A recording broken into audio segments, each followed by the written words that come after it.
Hola, el estudio de hoy se llama Justo a tiempo, citas proféticas reveladas. Comencemos. Póngase el cinturón de seguridad. Vamos a explorar la profecía que predijo perfectamente la primera venida de Jesús, así como el momento de su muerte. En esta guía de estudio anterior, aprendimos que Dios tiene un mensaje que debe ser dado a toda persona en esta tierra antes del regreso de Jesús. El primer punto del mensaje llama solemnemente a la gente a adorar a Dios y darle honra, porque la hora de su asombroso juicio ha llegado, como dice Apocalipsis 14:7. En los capítulos 8 y 9 del libro de Daniel, Dios revela la fecha en la que el juicio ha de comenzar.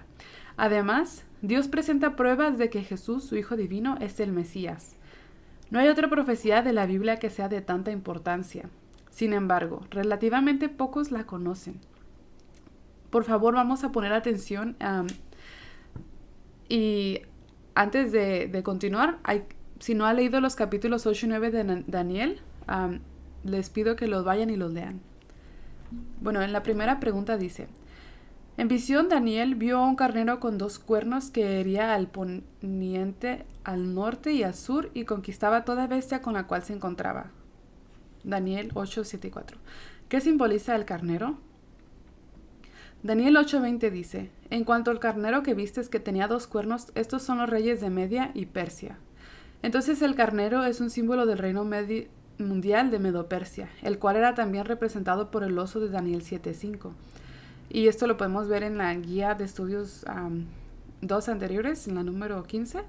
Las profecías de los libros bíblicos de Daniel y Apocalipsis siguen el principio de repetir y extender, lo que significa que se repiten profecías ya contempladas en capítulos anteriores del libro, añadiendo o ampliando material.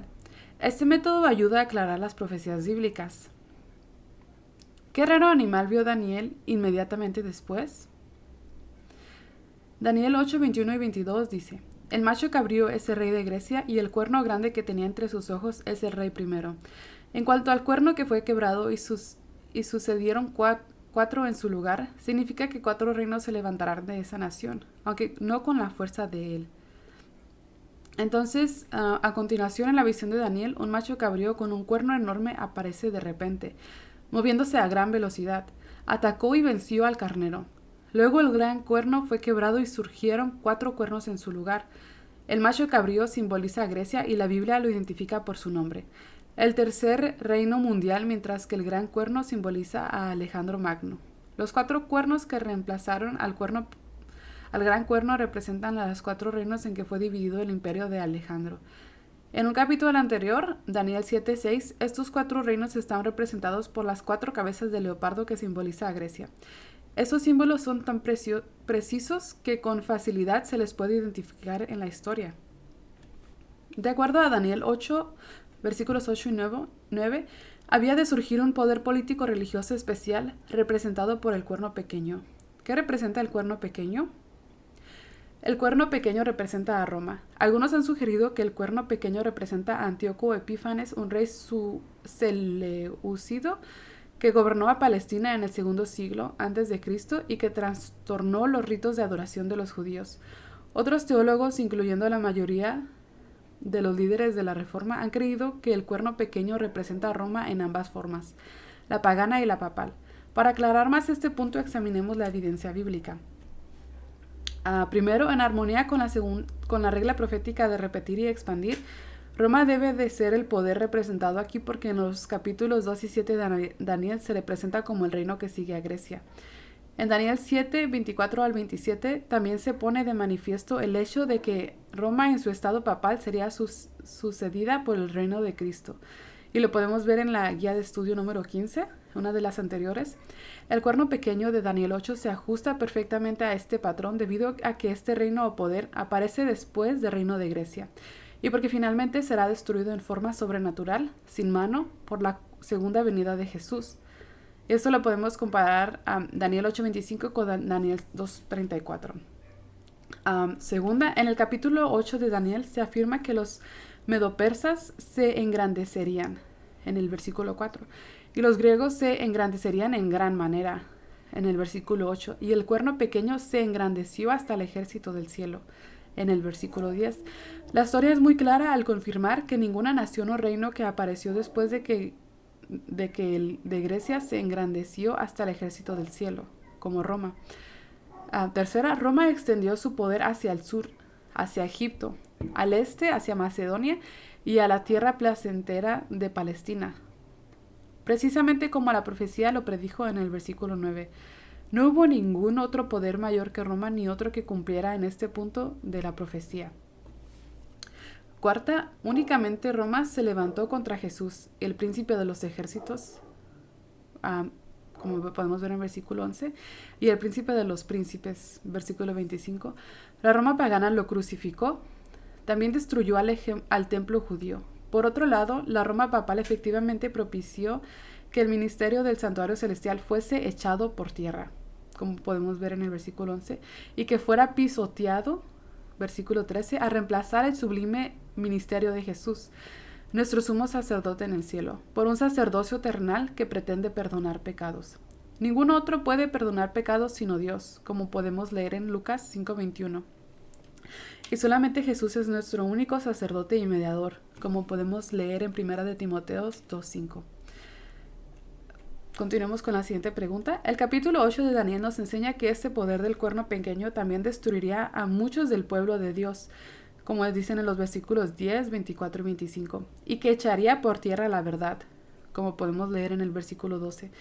Cuando un santo pregunta por cuánto tiempo el santuario celestial será pisoteado, ¿cuál fue la respuesta celestial? En Daniel 8:14 dice, y él dijo, hasta 2300 tardes y mañanas, luego el santuario será purificado. Entonces la respuesta del cielo fue que el santuario celestial sería purificado después de 2300 días proféticos, o sea, 2300 años literales. La guía de estudio número 15, una de las anteriores de nuevo, nos da una explicación del principio que se utiliza para interpretar el concepto de día por año. Este dato se encuentra en Ezequiel 4:6 y en Números 14:34. Aprendimos que la purificación del santuario terrenal se lleva a cabo en el antiguo Israel en el día de la expiación, o el Yom Kippur, como se conoce hoy en día. En ese día el pueblo de Dios era claramente identificado como suyo, y el registro de sus pecados era borrado. Los malvados que decidían mantenerse en sus pecados eran eliminados para siempre del pueblo de Israel. Por lo tanto, el campamento era limpiado de todo pecado. El cielo le asegura a Daniel que el pecado y el poder del cuerno pequeño no continuarían prosperando, controlando al mundo y persiguiendo al pueblo de Dios perpetuamente, y que además en 2300 años Dios celebraría el día de expiación celestial o juicio, donde el pecado y los pecadores serán identificados y después eliminados del universo para siempre. Entonces el universo será limpiado de pecado. Los crímenes en contra del pueblo de Dios serán finalmente castigados después de mucho, y la paz y la armonía del Edén nuevamente inundarán el universo. ¿Qué punto importante enfatizó repetidamente el ángel Gabriel? Daniel 8, versículos 17, 19 y 26 dicen: Entiende, hijo del hombre, porque la visión es para el tiempo del fin. Yo te enseñaré lo que ha de venir al fin de la ira, porque eso es para el tiempo del fin. Y tú guarda la visión, porque es para muchos días. Entonces Gabriel repetidamente aseguró que la visión de 2300 días involucraba eventos en el tiempo del fin, que comenzó en 1798. Tal como aprendimos en la guía de estudio número 15, el ángel quería que comprendiéramos que la profecía de los 2300 días es un mensaje que se aplica primordialmente a todos los que estamos viviendo en el tiempo final de la historia del mundo. Tiene un significado especial para hoy. Y bueno, para la introducción del capítulo 9 de Daniel, después de la visión del capítulo 8 de Daniel, el ángel Gabriel vino y empezó a explicarle la visión. Cuando Gabriel llegó al punto de los 2300 días, Daniel se desmayó y estuvo enfermo por algún tiempo. Recuperó su fuerza y continuó trabajando en los asuntos oficiales del rey, pero estaba preocupado por la parte de la visión de los 2300 días, sobre la que él no había recibido explicación. Daniel oró fervientemente por su pueblo, los judíos que estaban cautivos en Medo-Persia. Confesó sus pecados y lo suplicó a Dios que perdonara a su pueblo. El capítulo 9 de Daniel comienza con la oración ferviente de confesión e intercesión ante Dios. Y por favor también dedique tiempo para leer el capítulo 9 de Daniel antes de continuar con las siguientes preguntas. Mientras que Daniel estaba orando, ¿quién lo tocó repentinamente y con qué mensaje?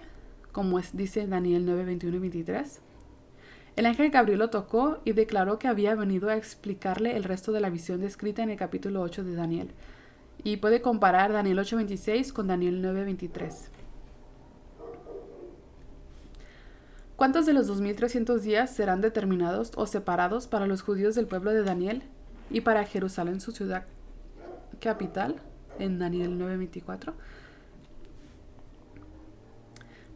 70 semanas estaban determinadas sobre o separadas para los judíos. Las 70 semanas proféticas equivalen a 490 años literales. 70 por 7 es 490. El pueblo de Dios pronto estaría regresando de su cautiverio en Medo-Persia y Dios descontaría 490 años de los 2300 como un periodo asignado a su pueblo escogido. Esta era otra oportunidad para arrepentirse y servirle. ¿Qué evento y fecha marcaría el punto de la partida de la profecía de los 2300 días y de los 490 años? Daniel 9:25. El evento que marcó el punto de partida fue el decreto del rey Artajerjes de Persia, que autorizaba al pueblo de Dios, que permanecería cautivo en Medo-Persia, a regresar a Jerusalén y restaurar la ciudad. El decreto que se encuentra en Esdras 7 fue emitido en el año 457 a.C., el séptimo año del rey, como pueden ver en el versículo 7. Fue implementado en el otoño de ese mismo año, y Artajerjes comenzó su reinado en el 464 a.C. El ángel dijo que 69 semanas proféticas, o sea 483 años literales, o sea 69 por 7 es 483, descontados del 457 a.C., nos llevarían hasta el Mesías, como dice Daniel 9:25. ¿Y fue así? Por supuesto que sí. Los cálculos matemáticos muestran que hay 483 años completos desde el otoño de 457 a.C. hasta el otoño de 27 después de Cristo. Recordemos que los años antes de Cristo se calculan en sentido regresivo. La palabra Mesías significa ungido, como dice Juan 1:4. Jesús fue ungido con el Espíritu Santo, como dice Hechos 10:38, en el momento de su bautismo, como dice Lucas 3:21 y 22. Su ungimiento se llevó a cabo en el año 15 del reinado de Tiberio César, como podemos ver en Lucas 3:1. Este fue el 27 después de Cristo, y pensar que esa predicción fue hecha 500 años antes. Entonces Jesús comenzó a predicar que el tiempo es cumplido, refiriéndose a los 483 años que llegarían hasta el Mesías. Verbalmente está confirmando el cumplimiento de la profecía, como dice Marcos 1:14 y 15 y Gálatas 4:4. Por lo tanto, Jesús comenzó su ministerio refiriéndose a la profecía de los 2300 días, enfatizando así su importancia y exactitud. Esta evidencia asombrosa y emocionante demuestra que la Biblia es inspirada, que Jesús es el Mesías, y las demás fechas en la profecía de los 2300 días o la de 490 años son válidas. Qué fundamento tan firme en que podemos depender. Ahora hemos descontado 483 años de los 490 años proféticos. Hay sin embargo una semana profética restante, o sea 7 años literales, como dice Daniel 9, 26 y 27. ¿Qué sucede después y cuándo sucede? Jesús es cortado o crucificado a la mitad de la semana, 3 años y medio después de ser ungido en la primavera del 31 después de Cristo. Y note cómo el evangelio es revelado en el versículo 26. Y después de las 62 semanas se quitará la vida al Mesías, mas no para sí mismo. Alabado sea el Señor. Cuando Jesús fue cortado, no fue por él mismo, el cual no hizo pecado, primera de Pedro 2:22, pero fue crucificado por nuestros pecados, como dice primera de Corintios 15:3 y Isaías 53:5. La vida sin precio de Jesús fue voluntariamente ofrecida para salvarnos de nuestros pecados. Aleluya. Y qué sublime Salvador, ¿verdad? El sacrificio expiatorio de Jesús es el mismo núcleo de los capítulos 8 y 9 de Daniel. Puesto que Jesús murió después de 3 años y medio, ¿cómo podía él confirmar el pacto con muchos por 7 años completos, tal como lo especifica Daniel 9:27? El pacto es el convenio sagrado. Para él salvar a su pueblo de sus pecados, como dice Hebreos 10, 16 y 17, Después que terminó su ministerio de 3 años y medio, Jesús confirmó su pacto por medio de sus discípulos, como dice Hebreos 2:3. Primero los envió a la nación judía, como dice Mateo 10:5 y 6, porque el pueblo escogido tendría toda la oportunidad de 3 años y medio, incluidos dentro del segmento de los 490 años, para arrepentirse. Cuando en el otoño de 34 después de Cristo terminó el periodo final de los 490 años de oportunidad para la nación judía, ¿qué hicieron los discípulos? Ellos comenzaron a predicar el evangelio a otros pueblos y naciones del mundo, como podemos leer en Hechos 13:46. Esteban, un diácono justo, fue públicamente apedreado en el año 34 después de Cristo. Desde esta fecha en adelante los judíos, por rechazar a Jesús y el plan de Dios, ya no fueron considerados como el pueblo o la nación escogida. En su lugar, Dios recibe a personas de toda nacionalidad que lo aceptan y sirven como judíos espirituales. Se han convertido en su pueblo escogido, herederos de acuerdo a la promesa. Judíos espirituales que por supuesto también incluye los judíos que individualmente acepten y desean servir a Jesús. Como dice Gálatas 3:27 al 29 y Romanos 2:28 y 29. Después del año 34 después de Cristo, ¿cuántos de los 2300 años proféticos restaban? ¿Y cuál es la fecha final de la profecía que dijo el ángel que ocurriría en esa fecha? Que dice Daniel 8:14. Entonces quedaban 1810 años, que sería 2300 menos 490. La fecha final de la profecía es 1844, porque 34 antes de Cristo más 1180 es igual a 1844. El ángel le dijo a Daniel que el santuario celestial sería purificado o que el juicio celestial comenzaría en esa fecha. El santuario terrenal fue destruido en el año 70 después de Cristo. Aprendimos en la guía de estudio número 17 que el día celestial de expiación o juicio estaba programado para el fin del tiempo. Ahora sabemos que la fecha del comienzo del juicio es el año 1844. Dios fijó esta fecha. Es tan cierto como la fecha de 27 después de Cristo, que indicaba que Jesús era el Mesías. El pueblo de Dios en este tiempo final debe estar anunciando esta gran verdad, como podemos ver en Apocalipsis 4, versículos 6 y 7. Usted se sentiría emocionado y satisfecho al aprender los detalles del juicio al trabajar con la guía de estudios número 19, que viene en unas semanas. En los días de Noé, Dios declaró que el juicio del diluvio vendrá en el 190 años, Génesis 6:3. Así sucedió. En el tiempo de Daniel, Dios declaró que su juicio del tiempo del fin empezaría en 2300 años, como dice Daniel 8:14. Y esto se cumplió. El juicio de Dios del tiempo del fin ha estado en sesión desde 1844.